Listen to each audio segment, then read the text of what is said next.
Semoga yang subscribe dimudahkan jalannya menuju surga di hari akhir nanti. Dan yang like komen diberikan rezeki melimpah dari arah tak terduga. Suatu hari, saat kota Madinah sedang dalam suasana aman dan tenang, terlihat dari tepat ketinggian di pinggir kota, debu tebal yang mengepul ke udara. Debu itu semakin meninggi, bergumpal-gumpal hingga hampir menutupi angkasa. Angin yang bertiup menyebabkan gumpalan debu dari butiran pasir Sahara yang lembut dan terbang menghampiri pintu-pintu rumah di Madinah dan berhembus dengan kuatnya di jalan-jalan. Orang-orang menyangka ada badai yang menyapu dan menerbangkan pasir, tetapi kemudian dari balik tirai debu itu mereka mendengar terbesit kabar tentang kedatangan kafilah besar yang panjang. Tak lama kemudian 700 kendaraan yang syarat dengan muatannya memenuhi jalan-jalan dan mengguncang Madinah.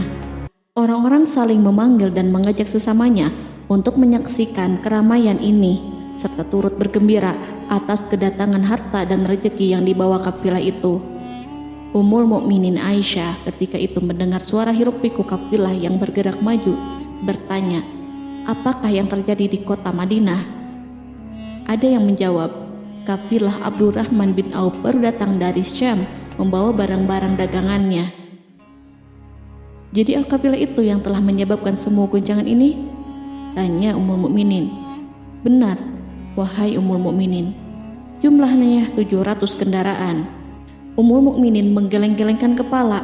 Pandangannya menerawang jauh seolah-olah sedang mengingat-ingat peristiwa yang pernah dilihat atau ucapan yang pernah didengarnya. Kemudian ia berkata, "Aku pernah mendengar Rasulullah bersabda, aku melihat Abdurrahman bin Auf masuk surga dengan merangkak." Abdurrahman bin Auf masuk surga dengan merangkak? Mengapa ia tidak memasukinya dengan melompat atau lari-lari kecil bersama angkatan pertama para sahabat Rasulullah? Sebagian sahabat menyampaikan cerita Aisyah kepadanya, maka ia pun teringat telah mendengarkan hadis dari Nabi lebih dari satu kali dan dengan redaksi yang berbeda-beda.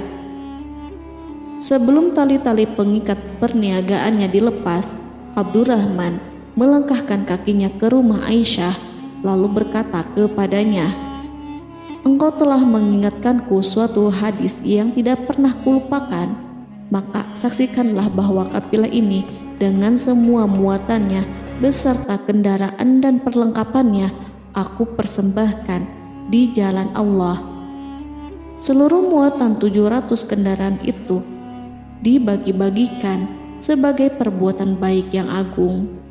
Peristiwa yang satu ini saja sudah cukup untuk mengukir sebuah gambaran yang sempurna tentang kehidupan sahabat Rasulullah Abdurrahman bin Auf. Dialah saudagar sukses yang lebih sukses daripada kesuksesan yang pernah ada. Dia merupakan orang kaya dengan kekayaan yang melimpah ruah. Dia adalah seorang mukmin yang bijaksana yang tidak ingin bagian dari keuntungan agamanya hilang begitu saja dan tidak sudi kekayaannya membuat dirinya tertinggal dari kafilah iman dan pahala surga. Untuk itu, ia mendermakan harta kekayaannya dengan kemurahan hati dan kesadaran nurani.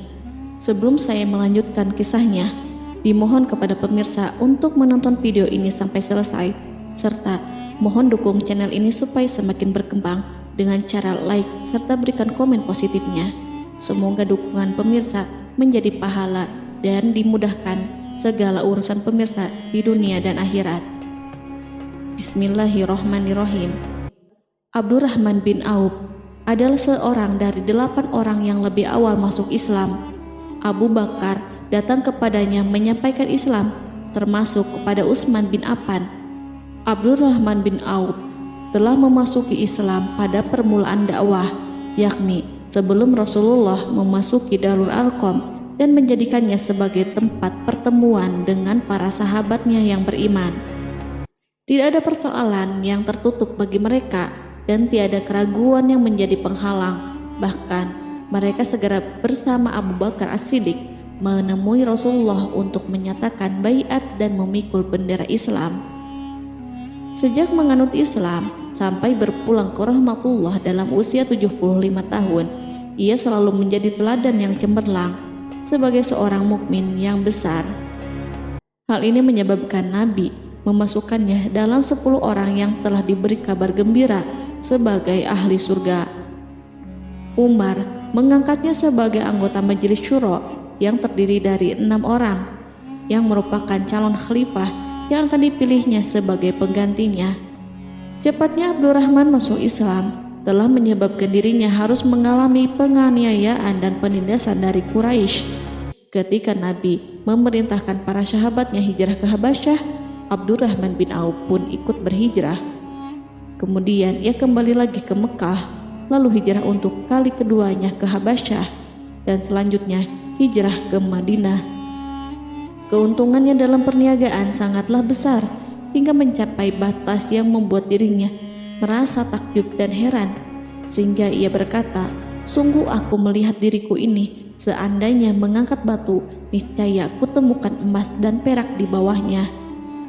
Perniagaan bagi Abdurrahman bin Auf bukanlah jenis perdagangan yang tercela maupun monopoli. Bahkan ia sendiri bukanlah orang yang berlomba-lomba untuk mengumpulkan harta atas dorongan agar menjadi orang kaya. Sekali-kali bukan itu, melainkan suatu amal dan kewajiban yang keberhasilannya akan menambah kedekatan jiwa kepada Allah dan berkorban di jalannya. Abdurrahman bin Auf adalah seorang yang kuat emosi jiwanya, di mana ia menemukan kepuasan emosinya itu dalam amal yang mulia. Apabila ia tidak sedang sholat di masjid dan tidak sedang berjihad dalam peperangan, ia pasti sedang mengurus perniagaannya yang berkembang pesat. Sehingga kafilah-kafilah dari Mesir dan Syria membawa ke Madinah barang-barang muatan yang dapat memenuhi kebutuhan seluruh jazirah Arab, baik pakaian maupun makanan. Ia menunjukkan kepada kita bahwa seorang yang kuat emosi jiwanya adalah ketika kaum muslimin hijrah ke Madinah. Rasulullah pada waktu itu menerapkan aturan untuk mempersaudarakan 2 orang sahabat, salah seorang dari muhajirin warga Mekah dan yang lainnya dari Ansor penduduk Madinah. Persaudaraan ini berjalan dengan sempurna hingga membuat hati terpesona. Orang-orang Ansor yang merupakan penduduk asli Madinah membagi seluruh kekayaan miliknya menjadi 2 dengan saudaranya dari kalangan muhajirin. Bahkan istri pun direlakannya. Ketika itu Rasulullah mempersaudarakan antara Abdurrahman bin Auf dengan Sa'ad bin Rabi. Sa'ad bin Rabi berkata kepada Abdurrahman, "Saudaraku, aku adalah penduduk Madinah yang paling banyak harta. Silahkan pilih separuh hartaku dan ambillah. Aku juga mempunyai 2 istri.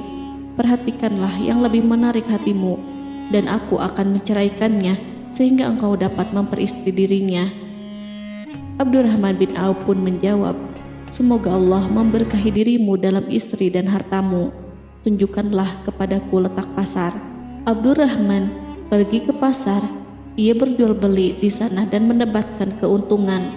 Kehidupan Abdurrahman bin Auf di Madinah, baik semasa Rasulullah maupun sepeninggalnya beliau, selalu ditunaikannya dengan sempurna untuk memenuhi hak agama dan beramal di dunia. Perniagaannya sukses dan menguntungkan. Seperti diungkapkannya sendiri bahwa seandainya ia mengangkat batu dari tempatnya, pasti ia akan mendapatkan emas dan perak di bawahnya. Salah satu faktor yang membuat perniagaannya berhasil dan mendapatkan berkah adalah karena ia sangat selektif untuk berniaga yang halal dan benar-benar menjauhkan diri dari segala bentuk jual beli yang haram, bahkan yang syubhat sekalipun. Selain itu, faktor yang menambah kejayaan dan keberkahannya adalah labanya yang bukan untuk Abdurrahman sendiri, melainkan di dalamnya terdapat bagian Allah yang ia penuhi dengan baik. Ia menggunakan hartanya untuk memperkokoh hubungan kekeluargaan dan mengeratkan tali persaudaraan, serta menyediakan perlengkapan yang diperlukan untuk tentara Islam. Bila total perniagaan dan kekayaan yang lainnya ditambahkan keuntungan yang diperolehnya dihitung, jumlah kekayaan Abdurrahman bin Auf itu dapat diperkirakan dengan memperhatikan jumlah yang dibelanjakannya di jalan Allah. Suatu hari, ia mendengar Rasulullah bersabda, "Wahai Ibnu Auf, engkau termasuk golongan orang kaya dan engkau akan masuk surga dengan merangkak. Karena itu, pinjamkanlah kekayaan itu kepada Allah agar Dia mempermudah langkahmu." Sejak ia mendengar nasihat Rasulullah ini dan menyediakan bagi Allah pinjaman yang baik, Allah justru semakin melipat gandakan kekayaannya hingga berlimpah ruah. Suatu hari, ia menjual tanah seharga 40.000 dinar. Kemudian uang itu dibagi-bagikan semuanya untuk keluarganya dari Bani Zuhrah, untuk para istri Nabi, dan untuk kaum muslimin yang miskin. Pada kesempatan lain, ia menyerahkan 500 ekor kuda untuk perlengkapan tentara Islam. Pada hari yang lain, ia menyerahkan 1.500 kendaraan unta. Menjelang wafat, ia mewasiatkan 50.000 dinar untuk diinfakkan di jalan Allah. Ia juga berwasiat bagi setiap orang yang ikut perang Badar dan masih hidup, masing-masing mendapatkan 400 dinar. Hingga Utsman bin Affan juga mengambil bagian dari wasiat itu, meskipun termasuk orang yang kaya. Ia berkata, harta Abdurrahman bin Auf halal lagi bersih, dan memakan harta itu membawa keselamatan dan keberkahan. Ibnu Auf adalah seorang yang mengendalikan hartanya, bukan dikendalikan oleh hartanya. Sebagai buktinya, ia tidak mau celaka dengan mengumpulkan dan tidak menyimpannya. Bahkan ia mengumpulkannya dengan tetap merendahkan hati dan dari jalan yang halal. Kemudian harta itu tidak dinikmati untuk kepentingannya sendiri, melainkan untuk dinikmati bersama keluarga, kerabat, rekan-rekan, dan masyarakat seluruhnya. Karena begitu luas pemberian serta bantuannya, ada yang mengatakan seluruh penduduk Madinah berserikat dengan Abdurrahman bin Auf pada hartanya. Sepertiga dipinjamkannya kepada mereka, sepertiga lagi dipergunakannya untuk membayar hutang-hutang mereka, dan sepertiga sisanya dibagi-bagikan kepada mereka. Harta kekayaan ini tidak akan pernah membuat kelegaan dan kesenangan pada dirinya selama ia belum menemukan jalan untuk membela agama dan membantu rekan-rekannya.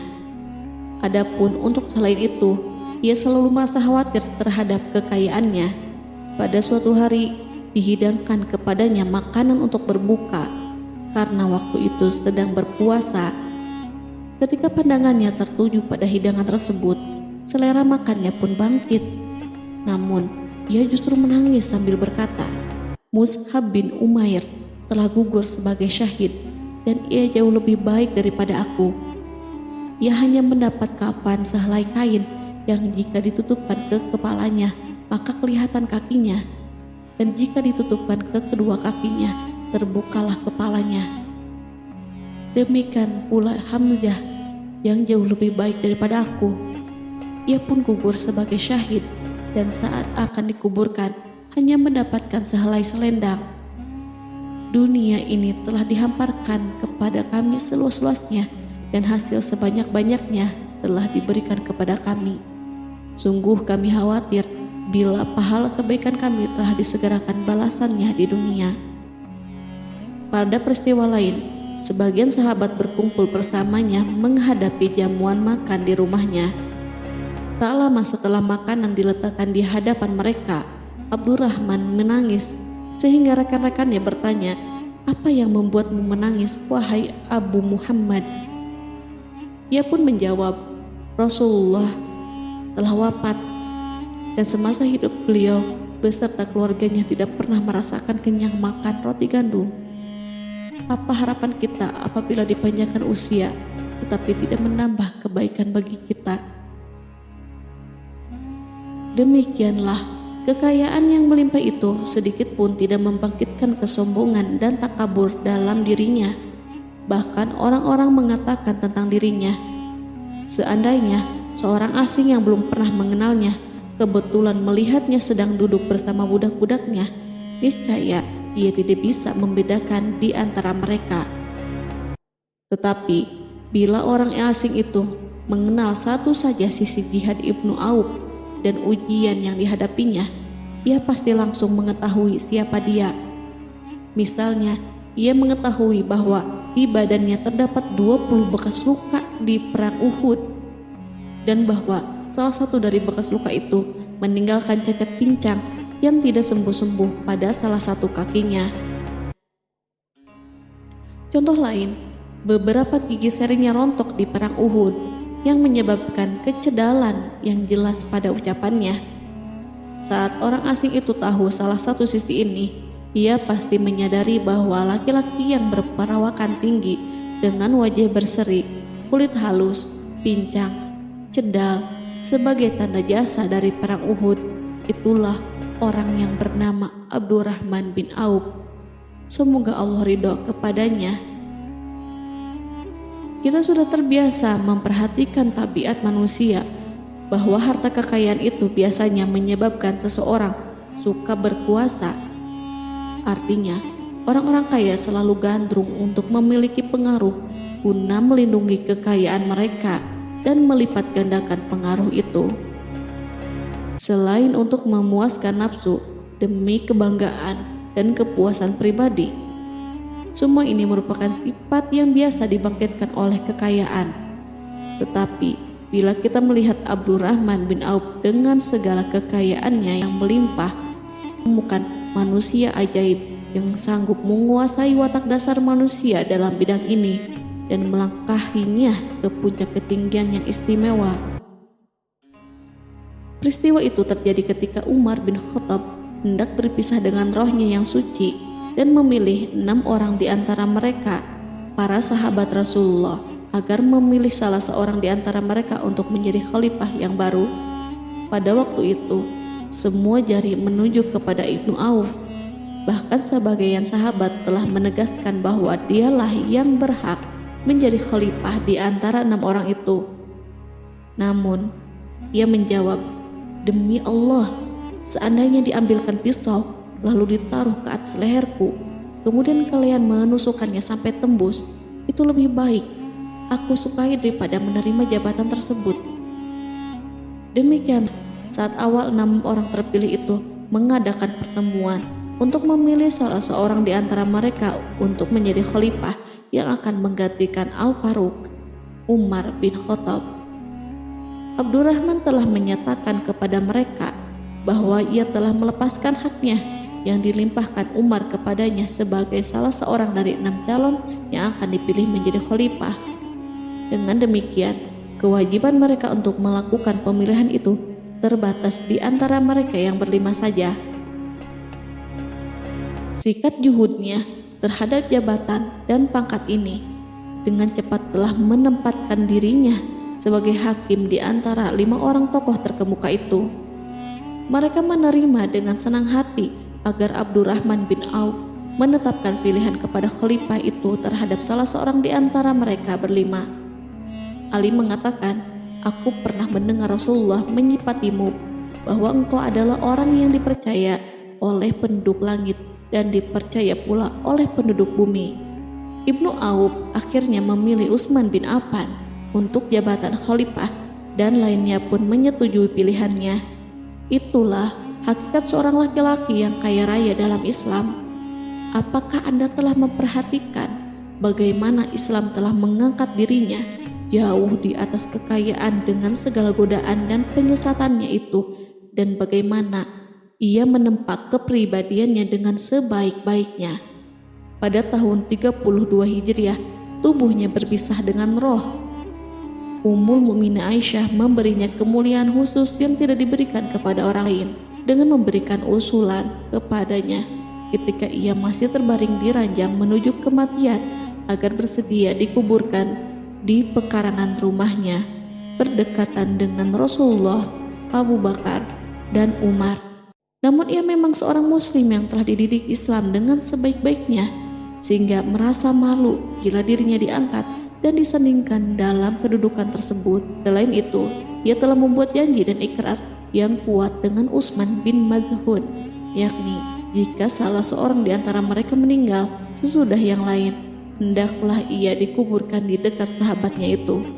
Saat rohnya bersiap-siap memulai perjalanan yang baru, air matanya meleleh, sedangkan lidahnya bergerak-gerak mengucapkan kata-kata.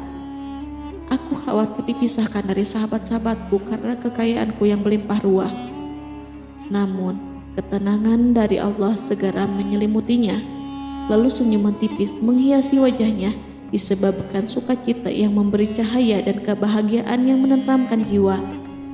Ia memasang telinganya untuk menangkap sesuatu, seolah-olah ada suara yang lembut merdu yang datang mendekat. Ia sedang mengenang kebenaran sabda Rasulullah yang pernah beliau ucapkan, Abdurrahman bin Auf di dalam surga. Ia barangkali juga sedang mendengarkan janji Allah dalam kitabnya.